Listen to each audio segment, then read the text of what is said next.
Hello ಎಲ್ಲರಿಗೂ ನಮಸ್ಕಾರಗಳು. ಎಲ್ಲರಿಗೆ ಇವತ್ತಿನ ಒಂದು ಹೊಸ ಅಪ್ಡೇಟ್ಗೆ ಸ್ವಾಗತ. ಯಜಮಾನಿಯರಿಗೆ ಬಿಗ್ ಶಾಕ್. ಈ ಮಹಿಳೆಯರಿಗೆ ಬರಲ್ಲ ಜುಲೈ ತಿಂಗಳ ಗೃಹಲಕ್ಷ್ಮಿ ಹಣ. ರಾಜ್ಯ ಸರ್ಕಾರದಿಂದ ಆದಾಯ ತೆರಿಗೆ ಪಾವತಿಸುತ್ತಿದ್ದರೂ ಸರ್ಕಾರದ ಗೃಹಲಕ್ಷ್ಮಿ ಯೋಜನೆಯಡಿ ಪ್ರತಿ ತಿಂಗಳು 2,000 ಪಡೆಯುತ್ತಿದ್ದಂತಹ 2 ಲಕ್ಷ ಯಜಮಾನಿಯರಿಗೆ ಹಣ ಪಾವತಿ ಮಾಡಿದಂತೆ ತಡೆ ಹಿಡಿಯಲಾಗಿದೆ. ಈ ಮೂಲಕ ಗೃಹಲಕ್ಷ್ಮಿ ಯೋಜನೆಯ ಫಲಾನುಭವಿಗಳಿಗೆ ಬಿಗ್ ಶಾಕ್ ನೀಡಲಾಗಿದೆ. ಗೃಹಲಕ್ಷ್ಮಿ ಯೋಜನೆಯ ನಿಯಮಾನುಸಾರ ಆದಾಯ ತೆರಿಗೆ ಪಾವತಿ ಮಾಡುವವರಿಗೆ ಈ ಯೋಜನೆಯಡಿ ಪ್ರಯೋಜನ ಸಿಗುವುದಿಲ್ಲ. ಆದರೂ ಯೋಜನೆಗೆ ಆದಾಯ ತೆರಿಗೆ ಪಾವತಿ ಮಾಡುತ್ತಿದ್ದರೂ 2 ಲಕ್ಷ ಮಹಿಳೆಯರು ನೋಂದಾಯಿಸಿಕೊಂಡು 2,000 ಪಡೆಯುತ್ತಿದ್ದಂತೆ ಶಂಕೆ ವ್ಯಕ್ತವಾಗಿದೆ. ಈ ಹಿನ್ನೆಲೆಯಲ್ಲಿ ಮಹಿಳಾ ಮತ್ತು ಮಕ್ಕಳ ಕಲ್ಯಾಣ ಇಲಾಖೆಯಿಂದ ತನಿಖೆ ಕೈಗೊಂಡು ಪರಿಶೀಲನೆ ನಡೆಸಿದ ಸರ್ಕಾರ ಆದಾಯ ತೆರಿಗೆ ಪಾವತಿ ಮಾಡುತ್ತಿದ್ದಂತಹ ಮಹಿಳೆಯರಿಗೆ ಹಣ ಪಾವತಿ ನಿಲ್ಲಿಸಲಾಗಿದೆ. ಅಲ್ಲದೆ ದಾಖಲೆ ಪರಿಶೀಲನೆಗೆ ಚಾಲನೆ ನೀಡಲಾಗಿದೆ. ಈ ಗೌರ್ಮೆನ್ಸ್ ಇಲಾಖೆಗೆ ತನಿಖೆ ನಡೆಸಲು ಮಹಿಳಾ ಇಲಾಖೆ ಸೂಚಿಸಿದೆ.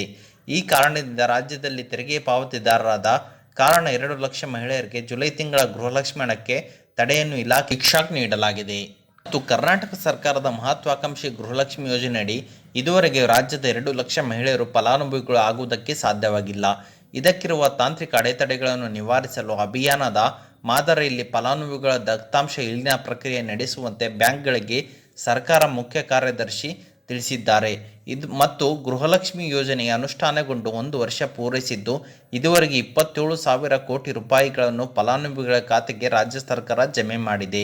ಎಲ್ಲ ದಾಖಲಾತಿಗಳನ್ನು ನೀಡಿದ್ದ ಫಲಾನುಭವಿಗಳಿಗೆ ಮಾತ್ರ ಹಣ ಜಮೆಯಾಗುತ್ತಿದ್ದು, ದಾಖಲೆಗಳಿದ್ದರೂ ತಾಂತ್ರಿಕ ಅಡಚಣೆಗಳಿಂದ ಲಕ್ಷಾಂತರ ಮಹಿಳೆಯರು ಗೃಹಲಕ್ಷ್ಮಿ ಯೋಜನೆಗೆ ತೆಕ್ಕೆಯಿಂದ ಹೊರಗುಳಿಯುವಂತಾಗಿದೆ. ಇತ್ತೀಚೆಗೆ ನಡೆದ ರಾಜ್ಯ ಮಟ್ಟದ ಬ್ಯಾಂಕ್ಗಳ ಸಮಿತಿ ಸಭೆಯಲ್ಲಿ ಈ ಅಂಶ ಬೆಳಕಿಗೆ ಬಂದಿದ್ದು, ಮಹಿಳಾ ಮತ್ತು ಮಕ್ಕಳ ಅಭಿವೃದ್ಧಿ ಇಲಾಖೆ ಜಂಟಿ ನಿರ್ದೇಶಕರು ಮಂಡಿಸಿರುವ ಕಡತದಲ್ಲಿ ಈ ಬಗ್ಗೆ ಉಲ್ಲೇಖಗೊಂಡಿದೆ. ನಿಂದ ಹೊರಗುಳಿದಿರುವ ಯಾವುದೇ ಫಲಾನುಭವಿಗಳ ಸಣ್ಣ ಮಾಹಿತಿ ಇದ್ದರೂ ಕೊಡುವಂತೆ ಬ್ಯಾಂಕ್ಗಳು ತಿಳಿಸಿದ್ದು ಮತ್ತು ಹೆಸರು, ವಿಳಾಸ, ಆಧಾರ್ ಸಂಖ್ಯೆ, ಮತದಾರರ ಗುರುತಿನ ಚೀಟಿ, ಬ್ಯಾಂಕ್ ಪಾಸ್ಬುಕ್ ಮತ್ತೆ ಹೀಗೆ ಯಾವ ಮಾಹಿತಿ ಇದೆಯೋ ಅದೆಲ್ಲವನ್ನು ನೀಡುವಂತೆ ಕೋರಿದೆ. ಅಭಿಯಾನ ಮಾದರಿಯಲ್ಲಿ ಫಲಾನುಭವಿಗಳಿಗೆ ಹಣ ಜಮೆಯಾಗುವಂತೆ ಬ್ಯಾಂಕ್ಗಳು ಆಸಕ್ತಿ ವಹಿಸಬೇಕೆಂದು ಮುಖ್ಯ ಕಾರ್ಯದರ್ಶಿ ಅವರು ತಿಳಿಸಿದ್ದಾರೆ. ಓಕೆ, ಇದು ಇವತ್ತಿನ ಒಂದು ಹೊಸ ಅಪ್ಡೇಟ್ ಆಗಿದೆ. ಈ ಅಪ್ಡೇಟ್ ನಿಮ್ಗೆ ಇಷ್ಟ ಆಗಿದೆ ಅಂತ ತಿಳ್ಕೊಂಡಿದ್ದೀನಿ. ಈ ಅಪ್ಡೇಟ್ ನಿಮ್ಗೆ ಇಷ್ಟ ಆದರೆ ಸಣ್ಣದೊಂದು ಲೈಕ್ ಮಾಡಿ, ಶೇರ್ ಮಾಡಿ, ಕಮೆಂಟ್ ಮಾಡಿ ಮತ್ತು ಇದೇ ರೀತಿಯಾಗಿ ಹೆಚ್ಚಿನ ಮಾಹಿತಿಗಾಗಿ ನಮ್ಮ ಚಾನಲನ್ನು ಸಬ್ಸ್ಕ್ರೈಬ್ ಮಾಡಿಕೊಳ್ಳಿ.